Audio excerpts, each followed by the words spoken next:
네, 여러분 안녕하십니까? 기팔공 경영학 문제풀이 과정의 조여은입니다. 여러분들 오늘은요 582번 문제부터 함께 진행을 해보도록 할게요. 자, 쭉쭉 해서 오늘은 회계 전체 좀 마무리할 수 있도록 해보겠습니다. 그래요. 한번 해봅시다. 그래요. 여러분 대단하십니다. 자, 한번 해봅시다. 다음 중 회계상 거래에 해당하지 않는 것은, 여러분 이거는 좀 하나 이렇게 봅시다. 우리가 회계상 거래는요, 우리는 현재 발생주의 회계라는 걸 써요. 그래서 일반적으로 우리가 일상생활에서 거래라고 하는 게 대부분 회계상 거래가 맞습니다. 그런데 일부분 회계상 거래, 그러니까 일상에선 거래가 아닌 게 회계상 거래인 것도 있고요. 그 다음에 일상생활에서 거래라고 하는 게 회계상은 거래가 아닌 것들이 있거든요. 그게 무슨 말이냐면요, 이런 거라고 보시면 돼요. 자, 일상에서의 거래의 개념이 이만큼이면 회계상 거래의 개념이 거의 다 겹쳐요. 아, 이거 너무 좀 크네. 잠시만요. 이래요. 그러니까 이게 회계라고 해봅시다. 그러면 여러분 보세요. 일상에서의 거래 개념과 회계상 거래 개념은 거의 대부분 대동소이합니다. 거의 비슷해요. 그런데 일상생활에서 거래라고 했던 것들이 회계상 거래가 아닌 게 있고요. 회계상 거래가 일상생활에선 거래가 아닌 게 있습니다. 대표적인 게 뭐냐면, 자, 이런 거예요. 일상에서는 이걸 거래라고 하는데 회계상 거래가 아닌 게 계약한 거예요. 대표적인 게. 하지만 회계상에서는요, 거래인데 일상생활에서 거래가 아닌 게 뭐냐? 도난, 혹은 손실, 혹은 화재 같은 것들이요. 이게 무슨 말이냐면 이거예요. 회계상에서 거래가 되려면 반드시 자산, 부채, 자본의 변동을 일으켜야 됩니다. 그런데 단순히 누구랑 구두로 계약을 한다거나 혹은 사인을 해서 계약만 한다면요, 그건 뭡니까? 현재 나의 자산, 부채, 자본과 상대방의 자산, 부채, 자본이 아무런 변동이 없어요. 그냥 하겠다라고 약속만 한 거죠. 그렇죠? 발생한 게 아니에요. 그렇죠? 그래서 이런 것들은 우리가 일상생활에서는 계약했다 하면 거래 잘했네 라고 하지만 회계상 거래로 보지 않습니다. 반면 화재 났거나 손실 났거나 도난 난 거를 우리가 일상생활에서 거래라고 하지 않죠. 하지만 회계상 거래라고 해요. 왜 그러냐? 바로 내가 가지고 있는 자산이 뭐 어떻게 된 겁니까? 사라지고 소멸된 거고 손상당한 거잖아요. 그렇죠? 그러니까 그 가치가 떨어진 거니까 이런 건 자산, 부채, 자본의 변동을 일으켰기 때문에 회계상 거래라고 합니다. 이 논리에 의해서 회계상 거래에 해당하지 않는 걸로 자주 나오는 게 뭐냐? 무슨 계약으로 자주 나와요. 정답 몇 번? 이거예요. 매출 계약을 체결했다. 정답, 그래서 2번이 되겠습니다. 이렇게 정리하시면 되겠어요. 오케이? 오케이. 자, 그 다음 583번 한번 들어가 보죠. 583번. 자, 기업이 이번 회계 연도에 현금이 아닌 주식 배당을 하기로 결정했다면 이 회사의 재무제표에 나타난 현상으로 옳은 거, 맞는 거 물었습니다. 여러분 일단 배당이라는 걸 하게 되면 어떻게 됩니까? 바로 배당은 어디에서 하게 되냐면요. 여러분 우리가 봅시다. 배당이라는 건 포괄손익계산서가 이렇게 있을 때 그때, 자, 우리가 다시 한번 해볼게요. 매출액에서 매출 원가를 빼고 그 다음에 뭐예요? 판매관리비, 판관비, 이걸 빼면 그럼 뭐가 나옵니까? 그러면 바로 그러면 영업이익이 나오죠. 자, 영업이익에서 이자 비용 빼고 약식으로 할게요. 약식으로 이자 비용, 그 다음에 법인세를 빼면 그럼 뭐가 나옵니까? 당기순이익이 나오죠. 자, 그럼 보세요. 배당이라는 건 바로 이 당기순이익 있죠. 여기에서 할 수 있는 거, 여기에서. 그런데 우리가 지난 시간에 했었는데 당기순이익은 다시 흘러서 어디로 들어갑니까? 그렇죠. 우리 재무상태표의 자본의 이익잉여금으로 들어갑니다. 이익잉여금. 그러면 결국 이거네. 배당이라는 건 당기순이익에서 하는 건데 배당을 하게 되면 당기순이익이 원래 이만큼이 다 들어가야 되는 게 중간에 배당을 해버리면 어떻게 됩니까? 이게 줄어들게 되는 거죠. 그래서 배당을 하게 됐을 때 가장 큰 특징이 뭐냐? 그렇습니다. 바로 당기순이익이 감소한다라고 볼 수 있습니다. 참고로 이 배당은 크게 두 가지인데 그게 현금 배당과 그 다음에 여기서 말한 주식 배당이라고 볼 수 있어요. 자, 이거 뭐 크게 차이 없고 이렇게 보시면 돼요. 말 그대로 배당, 이익잉여금에서 당기순이익에서 우리가 뭐죠? 배당을 할 때 현금으로 주면 뭐가 된다? 현금 배당. 그 다음에 회사 주식으로 주면 주식 배당이라고 하는 겁니다. 됐습니까? 그래서 정답은 4번 되겠네요. 됐습니까? 자, 그 다음에 584번 바로 들어가 볼게요. 584번. 자, 다음 앞에 표를 통해 알 수 있는 땡땡 기업의 영업이익. 이거는 이제 여러분들 포괄손익계산서 할 줄 아는가 그거 묻는 거잖아요. 한번 해봅시다. 포괄손익계산서는 어떻게 합니까? 영업이익은 여기까지 나와야 되죠. 매출액에서 매출 원가를 빼고 판매관리비를 빼면 나오잖아요. 그쵸? 근데 여기서 함정이 하나 있어요. 감가상각비는 어디에 포함되냐면요. 판매관리비에 포함돼요. 그렇기 때문에 여기까지 빼줘야 됩니다. 그럼 영업이익 나오겠네. 그쵸? 100에서 50 빼고 20 빼고 10 빼면 얼마입니까? 그렇죠. 바로 20억이 나오겠죠?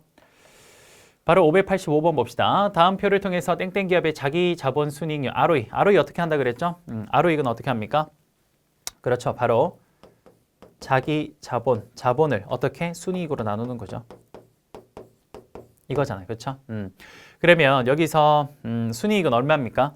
여기 100에서 50 빼고 20 빼고 10 빼고 그 다음에 차손 이런 것들 다 비용이니까 빼주고 법인세까지 다 빼주면 그럼 단기순이익 나오겠네요. 그렇죠?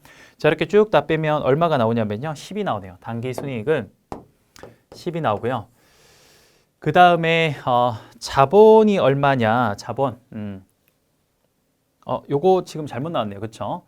오케이. 잘못 나왔네. 여러분 여기 지금 요거는 정리할게요. 요거 지금 PPT가 잘못 나왔네요. 요거 제대로 한번 해봅시다.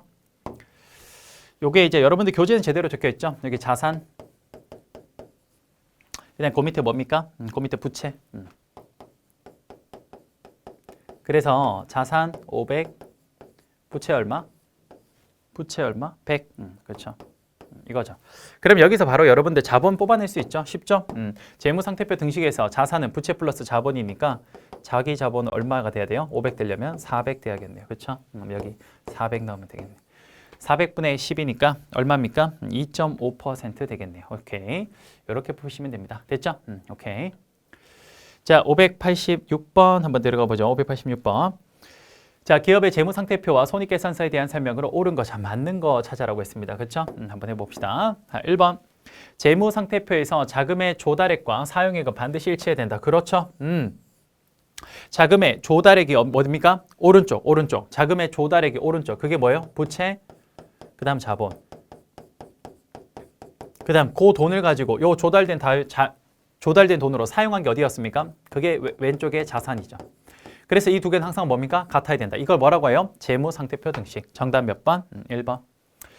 자, 2번. 재무상태표 오른쪽은 자산이 아니라 부채 자본. 왼쪽에는 그렇죠. 자산이 되니까 틀렸고. 3번 재무상태표의 부채 항목에는 차입금, 미지급금, 매출채권 등이 기록된다. 여기까지는 부채 항목이 맞는데 매출채권 어디입니까? 요거는 자산. 자산 안에서도 무슨 자산? 유동자산이 되겠죠. 그래서 틀렸네요. 4번 손익계산서는 특정 시점에 기업이 사용한 게 아니라 뭡니까? 일정 기간 동안의 기업의 경영 성과를 보여주기 때문에 역시 틀렸네요. 특정 시점에 기업의 재무 상태를 보여주는 건 재무상태표. 그렇죠? 5번 기업이 상품의 매출을 통해 벌어들인 이익은 손익계산서에 이익잉여금 계정에 기록된다. 손익계산서 이익잉여금 계정이 아니라 뭡니까? 그렇죠. BS 재무상태표의 이익잉여금. 재무상태표에 어디입니까? 이거는 자본에 있죠. 자본의 이익잉여금 계정에 있죠. 이렇게. 그래서 틀렸네요. 정답 1번. 오케이. 587번 한번 봅시다. 587번. 상품 A의 단위당 가격이 2만 원이고 단위당 변동 영업비용이 14,000원이다. 고정 영업비용이 이게 얼마죠? 4,800만 원이라면 상품 A의 손익분기점에 해당하는 매출액은 여러분이 손익분기점이라는 거 BEP라 그러죠. 손익분기점 영어로 BEP라고 하는데요. 이거는 뭡니까? 이런 거죠. 예를 들어서 수익과 비용이 같아지는 점이에요. 그래서 여기에서 조금만 차이가 나면 뭡니까? 올라가면 이익이 되고 밑으로 가면 뭐예요? 손실이 되는 그걸 우리는 손익분기점이라고 합니다.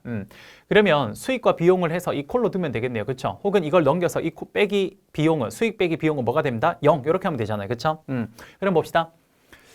제품 A의 단위당 가격은 2,000원이래요. 그 다음에 단위당 변동 영업비용이 14,000원이죠. 고정, 보세요. 여기까지. 자, 일단 비용부터 한번 그려볼게요.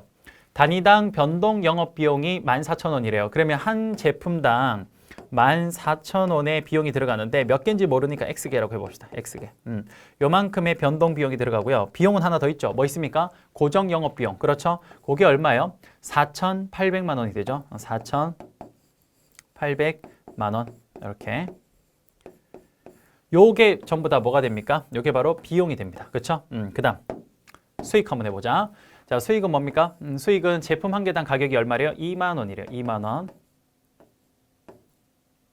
맞나? 그렇죠. 2만 원. 잠깐만, 다시 하자. 자, 다시. 제품 한 개당 2만 원이고요. 2만 원. 요 곱하기 몇 개인지 모르니까 X개 판매하면 요게 전체 수익이 되겠죠. 요 두 개 이퀄이 되면 됩니다. 그렇죠? 그러면 요때 X개를 찾아서 요거 2만 원 곱해주면 요게 전체 뭐가 돼요? 매출액이 되겠죠. 그렇죠? 한번 해봅시다. 몇 개가 나오는지 한번 해볼게요. 한번 해봅시다. 그러면 이 2만 X에다가 2만 X에 여기 얼마입니까? 14,000X. 그럼 빼기 14,000X. 맞죠? 14,000X. 요게 얼마예요? 4,800만 원. 이렇게 되겠죠? 그럼 여기 얼마예요? 여기 하면 여기 6,000X가 되겠죠. 6,000X를 4,800만 원으로 요거 나눠주면 요거 이제 6,000으로 나눠주면 얼마입니까? X는 800개 나오겠네요. 요거네요. 그럼 이걸 여기다 넣으면 되겠네요. 정답 바로 나오겠네요. 얼마? 그렇죠. 3번이 되겠습니다. 그렇죠? 오케이, 좋아요.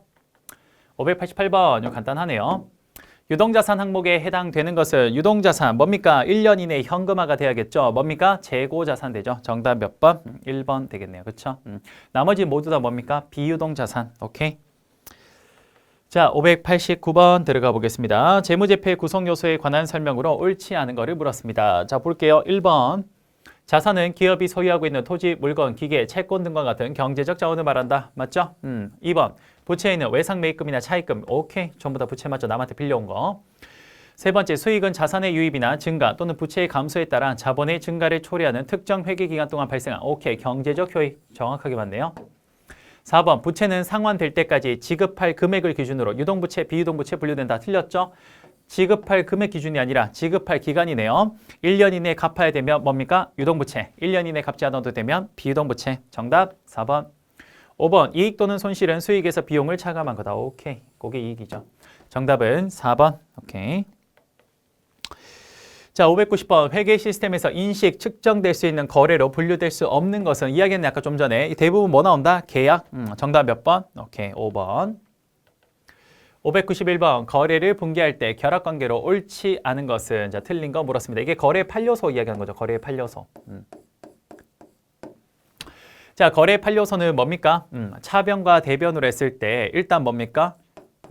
자산의 증가 감소. 그다음에 부채 증가 감소. 그다음에 또 뭡니까? 자본의 증가 감소. 여기까지 몇 개예요? 6가지죠. 증가 감소 이러면 2개, 6가지. 그다음 수익의 발생. 마지막 비용의 발생. 오케이. 이렇게 해서 이걸 뭐라고 하냐? 거래 판료소라고 합니다. 그 거래 판료소를 차변, 대변 요소로 잘 했는가? 요거 말하는 거죠. 자산의 증가는 주로 어디입니까? 여러분 대차. 이게 뭡니까?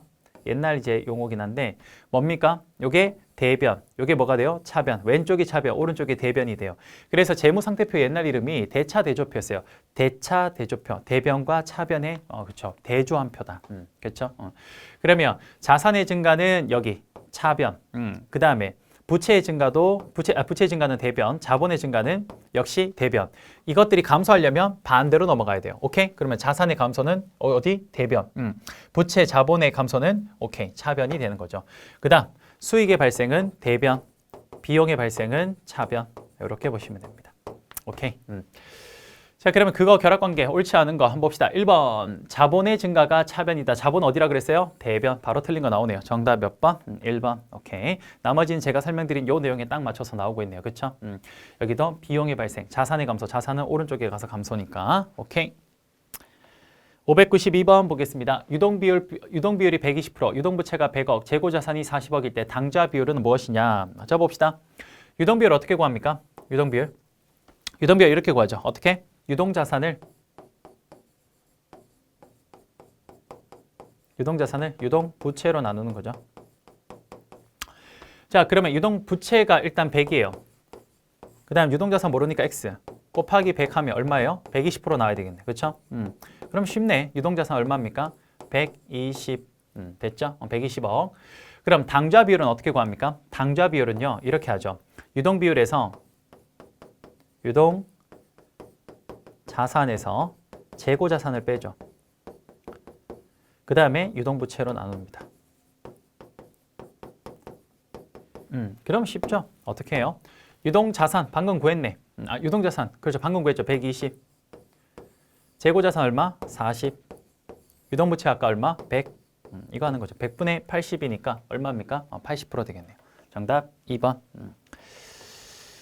자, 그 다음에 593번 들어가 볼게요. 593번.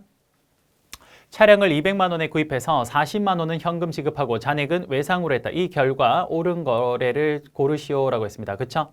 자, 이 경우 어떻게 되는 겁니까? 한번 봅시다. 재무상태표를 보면요. 이렇게 볼 수 있겠네. 자, 보시면 BS에서 일단 차량을 200만 원에 구입합니다. 차량은 일단 유동자산, 비유동자산 중에 당연히 뭘까요? 1년 이내 현금화가 안 되는 비유동자산. 그럼 차량이 200만 원 이렇게 증가한 거죠, 여기. 근데 그 중에 200만 원 중에 뭐로 지급했냐? 40만 원은 현금이래요. 그럼 여기 유동자산에 현금이 40만 원만큼 빠진 거고요. 그렇죠?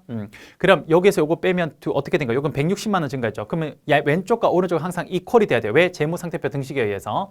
나머지 잔액으로 외상을 했다. 그러면 부채겠네요. 갚아야 되는 거예요. 그렇죠? 그러면 여기다가 뭐 예를 들어서 외상금 160 이렇게 하면 되겠죠. 그럼 양쪽이 똑같죠? 그럼 어떻게 됩니까? 자산 160 증가했고 그 다음에 뭐요? 부채 160 증가했네요. 정답 몇 번? 총자산의 증가와 총부채의 증가. 정답 오케이. 니은과 리을 요거 두 개. 자, 594번 보겠습니다.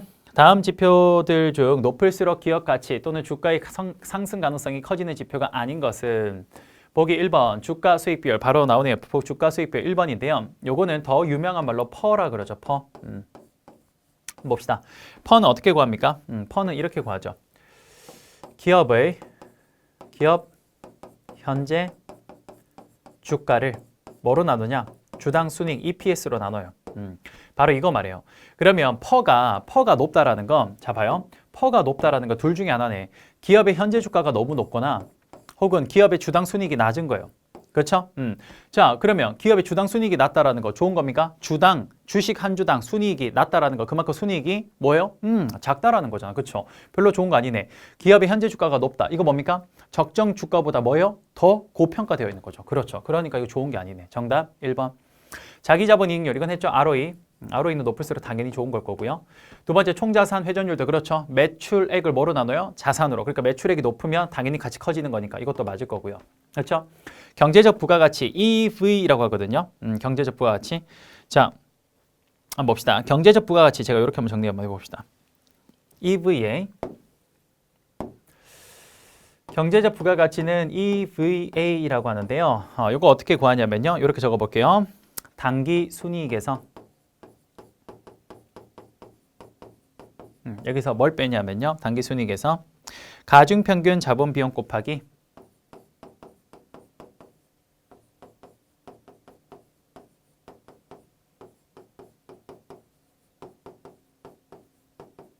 요 곱하기 그 다음에 투자 금액 이거거든요. 여러분 딱 봅시다. 여기는 뭐예요? 수익. 요거는 뭐예요? 지금 투자 금액이니까 비용이죠. 오케이. 그러면 수익이 비용보다 크면 이 값이 클수록 뭐예요? 수익이 높고 비용이 낮다라는 거잖아. 그렇죠? 그러니까 이것도 높을수록 좋은 거잖아요. 그렇죠? 그래요. 이것도 4번도 이렇게 보시면 될 것 같고요. 그 다음에 5번에 매출액 이익률. 이거는 기본적으로 이익을 매출로 나누는 겁니다. 그럼 이익이 높을수록 전체가 어떻게 됩니까? 높은 거죠. 그러니까 이것도 당연히 높을수록 일반적으로 좋은 거라고 볼 수 있겠네요. 정답 몇 번? 정답 1번 되겠네요. 됐습니까? 자, 그 다음에 595번 투자 활동으로 인한 현금 흐름. 이거 뭡니까? CFI. 대표적인 게 기계 취득, 그 다음에 기계 처분이라 그랬죠. 정답 몇 번? 1번. 이거 뭐 되게 간단한 거네요. 그렇죠? 596번 들어가 볼게요. 다음 중 감가상각을 필요하지 않는 자산은 감가상각. 그렇습니다. 설비, 비품, 건물, 차량, 운반고, 기계장치 모두 다 감가상각이 있어요. 하지만 토지는 감가상각을 하지 않습니다. 정답 1번. 자, 그 다음에 579번. 자기자본 이익률과 총자산 순이익률은 기업 수익성을 측정하는 대표적인 재무 분석 지표입니다. 어떤 상장 기업의 재무 분석 결과 ROE가 ROE보다 훨씬 크게 나타날 때 이를 올바르게 분석한 것은 자 봅시다. ROE가 뭐예요? 많이 했지만 당기 순이익을 뭐예요? 자본으로 나누는 거죠. 그럼 ROA는 뭐예요? 똑같은 건데 이거는 당기 순이익을 뭐로 나눠요? 자산으로. 그럼 여러분 보세요. 자산은 뭐예요? 자산은 부채 플러스 자본 아니에요. 그렇죠? 부채 플러스 자본. 그럼 봐봐. ROE가 ROA보다 크대요. 이게 이것보다 크대. 그럼 순이익은 똑같은 거니까 똑같을 거 아니에요. 이 두 개는. 그렇죠? 그럼 결국 ROA가 ROA가 더 작다라는 건 이 자산이 되게 크고 자본은 상대적으로 작다라는 겁니다. 그렇죠? 그럼 자산이 큰 이유는 뭡니까? 자본이 작은데 자산이 큰 이유는 오케이. 그만큼 부채를 많이 쓰고 있다라는 걸 이야기하는 거예요. 맞습니까? 그래서 그 말을 찾으면 되는 겁니다. 정답 몇 번? 4번. 타인 자본의 레버리지 효과를 활용해 수익을 내고 있다. 즉 이 말이 무슨 말입니까? 부채를 많이 쓰고 있다. 오케이? 597번 정리됐고요. 598번 한번 들어가 보죠. 598번. 자, 최근 기업 가치, 기업 경쟁력의 원천으로 무형자산의 중요성이 강조되고 있다. 다음 보기에서 무형자산에 대해서 올바르게 설명한 거 맞는 거 찾아라고 했습니다. 그렇죠? 1번. 영업권, 연구개발비, 특허권은 무형자산에 포함된다. 그렇죠. 대표적으로 이 영업권, 대표적으로 무형자산 중에 하나죠. 이번에 무형자산의 잔존가액은 이사회 합의에 따라서 산정한다. 아니죠? 아닙니다. 일반적으로 무형자산의 잔존가액은 뭐로 보냐면요. 0으로 봅니다. 일반적으로 0으로 봐요. 자기들이 이사회 합의에 따라 산정하는 것이 아니라 일반적으로는. 그 다음에 디귿, 기업이 보유하고 있는 물리적 형체가 없는 자산은 모두 포함된다. 물리적 형체가 무조건 없다고 다 무형자산은 아닙니다. 그 다음 리을, 무형자산 감가상각 기간은 특수한 사례를 제외하고는 20년을 초과하지 않는다. 그렇습니다. 정답 몇 번? 기읍과 리을 되겠네요. 그렇죠? 오케이. 됐고요. 그 다음에 599번 들어갈게요. 자, 이것도 앞에서 많이 했네요. 자, 다음은 한 기업의 분기 보고서 내용이다. 이를 바탕으로 한 기업의 부채 비율과 자기 자본 이익률을 맞게 짝지은 것은. 자, 한번 해봅시다. 부채 비율 많이 했네요. 뭡니까? 자본 총계분의 뭐예요? 부채 총계. ROE는 뭡니까? ROE는 자본 총계분의 뭡니까? 당기 순이익. 오케이, 그럼 바로 해봅시다. 부채 총계 얼마? 40. 자본 총계 얼마? 80. 오케이, 그럼 몇 퍼센트? 50% 바로 나오네요. 그 다음 순이익 얼마? 10억. 그 다음에 자본 얼마입니까? 자본 총계 80억. 8분의 1이니까 얼마? 12.5 나오겠네요. 그렇죠? 정답은 4번 되겠네요. 그렇죠? 그 다음 600번. 다음 중 손익계산서에서 얻을 수 있는 정보로 가장 거리가 먼 것은 손익계산서는 전부 다 뭐가 나와야 됩니까? 경영성과가 나와야 돼요. 그렇죠? 자, 볼게요. 1번. 매출이 늘고 있는 거 오케이. 경영성과. 재무활동의 성과가 어떻게 나오는가? 그렇죠. 이게 뭘로 알 수 있습니까? 이자 비용 같은 거. 그렇죠? 3번. 비용이 효율적으로 관리되고 있는 거. 오케이. 비용 측면, 재무, 경영성과에서 할 수 있는 거고. 4번. 매출 증가를 통한 이익 창출 능력이 있는가? 역시 수익에 관련된 거 알 수 있겠네요. 5번. 과거 영업활동으로 유보된 자금이 얼마인가는 어디에서 확인할 수 있냐면 이익잉여금에서 확인할 수 있는데 이익잉여금은 어디에 있습니까? 이건 바로 재무상태표의 자본에 있죠. 그러니까 이건 재무상태표에서 확인하는 거니까 정답 5번이 틀린 말이 되겠네요. 됐습니까? 자, 601번. 기업이 기존 주주 등에게 새 주식을 발행해서 자금을 추가로 조달하는 거. 자금을 추가로 조달하는 거 뭡니까? 유상증자가 되겠죠. 자, 무상증자는 자금 조달보다는 그냥 주식을 발행을 해서 기존 주주들에게 나눠주는 게 무상증자고요. 스톡옵션은 뭡니까? 일정한 자격 조건을 취했을 때 뭡니까? 그 주식을 내가 그 싼 값에 살 수 있는 그런 자격을, 그 권한을 갖고 있는 거, 권리를 갖고 있는 거.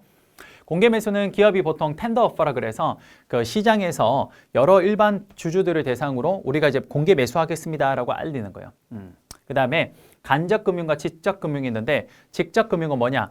회사가 직접적으로 주식이나 채권 발행해서 돈을 모으면 직접금융. 그 다음에 은행 같은 걸 통해서 회사가 자금을 가져오면 간접금융이라고 합니다. 오케이. 정답 2번.